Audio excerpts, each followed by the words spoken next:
ടൊവിനോ തോമസ് നായകനായിട്ട് ഇന്നലെ തിയേറ്ററിലെത്തിയ മൂവിയാണ് നരിവേട്ട എന്ന് പറയുന്ന ചിത്രം. ചിത്രത്തിന്റെ 2 ദിവസത്തെ ടോട്ടൽ കേരള കളക്ഷനും അതോടൊപ്പം തന്നെ വേറെയും അപ്ഡേറ്റുകളാണ് ഈ ഒരു വീഡിയോയിൽ ഉൾപ്പെടുത്തിയിരിക്കുന്നത്. അതിലേക്ക് വരാം. അതിന്റെ മുന്നേ മൂവി പ്ലസ് മീഡിയ എന്ന് പറയുന്ന നമ്മുടെ ചാനൽ ആദ്യമായിട്ട് കാണുന്നവരാണെങ്കിൽ സബ്സ്ക്രൈബ് ചെയ്യാം. ചിത്രത്തിന്റെ ആദ്യ ഷോ കഴിഞ്ഞത് മുതൽക്ക് തന്നെ സിനിമയ്ക്ക് അത്യാവശ്യം തർക്കേടില്ലാത്ത അഭിപ്രായത്തോടു കൂടെ മുന്നേറാൻ സിനിമയ്ക്ക് സാധിച്ചിട്ടുണ്ടായിരുന്നു. കണ്ടിരിക്കാം, ആവറേജ് സിനിമ, നല്ല സിനിമ എന്നിങ്ങനെയുള്ള അഭിപ്രായമാണ് ആദ്യ ഷോ കഴിഞ്ഞത് മുതൽക്ക് തന്നെ സിനിമയ്ക്ക് ബോക്സ് ഓഫീസിൽ നിന്നും നേടിയെടുക്കാൻ സാധിച്ചത്.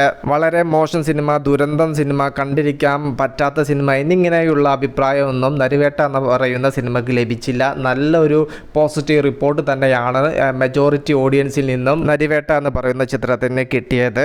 കളക്ഷൻ നോക്കുന്ന സമയത്തും ആ ഒരു അഭിപ്രായങ്ങളെല്ലാം വ്യക്തമാണ്. അത്തരത്തിലുള്ള മികച്ച കളക്ഷൻ തന്നെയാണ് ആദ്യ ദിവസം കേരളത്തിൽ നിന്നും സിനിമയ്ക്ക് നേടിയെടുക്കാൻ സാധിച്ചത്. ആദ്യ ദിവസത്തെ ചിത്രത്തിൻ്റെ കേരള കളക്ഷൻ 1,70,00,000 രൂപയാണ്. രണ്ടാം ദിവസമായ ഇന്നത്തെ ചിത്രത്തിൻ്റെ ബുക്കിംഗ് കാര്യങ്ങളെല്ലാം ഈ ഒരു 8 മണിയോട് അടുക്കുന്ന സമയത്ത് മണിക്കൂറിൽ 4000-ന് മുകളിൽ ടിക്കറ്റ്സുകളാണ് പെർ അവറിൽ ബുക്ക് മൈ ഷോ ആപ്പിലൂടെ മാത്രം ചിത്രത്തിൻ്റെതായിട്ട് സോൾഡ് ഔട്ട് ആയിക്കൊണ്ടിരിക്കുന്നത്. എല്ലാ മേഖലയിലും ചിത്രത്തിന് ലഭിച്ച പോസിറ്റീവ് റിപ്പോർട്ട് കൊണ്ട് തന്നെയാണ് ബോക്സ് ഓഫീസിൽ ഇത്തരത്തിൽ മുന്നോട്ട് പോവാൻ നരിവേട്ട എന്ന് പറയുന്ന ചിത്രത്തിന് സാധിച്ചിരിക്കുന്നത്.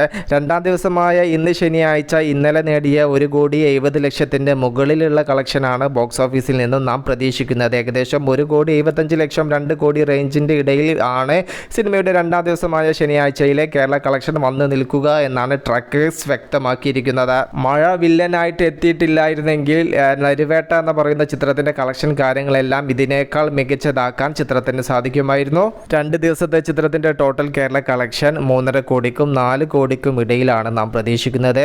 2 ദിവസത്തെ ചിത്രത്തിൻ്റെ ടോട്ടൽ വേൾഡ് വൈഡ് കളക്ഷൻ 5 കോടിക്കും മുകളിലേക്കും എത്തപ്പെട്ടിട്ടുണ്ടാവും. ചിത്രത്തിൻ്റെ ആദ്യ ദിവസത്തെ ടോട്ടൽ വേൾഡ് വൈഡ് കളക്ഷനെ കുറിച്ച് ട്രാക്കേഴ്സ് ആരും പുറത്തുവിട്ടിട്ടില്ല. അതുകൊണ്ട് തന്നെ നമുക്കൊരു എസ്റ്റിമേറ്റ് കളക്ഷൻ അപ്ഡേറ്റ് വേൾഡ് വൈഡിലേത് പറയാനും സാധിക്കുന്നില്ല. കാത്തിരിക്കും സിനിമകളുടെ കൂടുതൽ അപ്ഡേറ്റുകൾക്ക് വേണ്ടിയിട്ട് മൂവി പ്ലസ് മീഡിയ. ഞാൻ ജിനു ജനാസ്.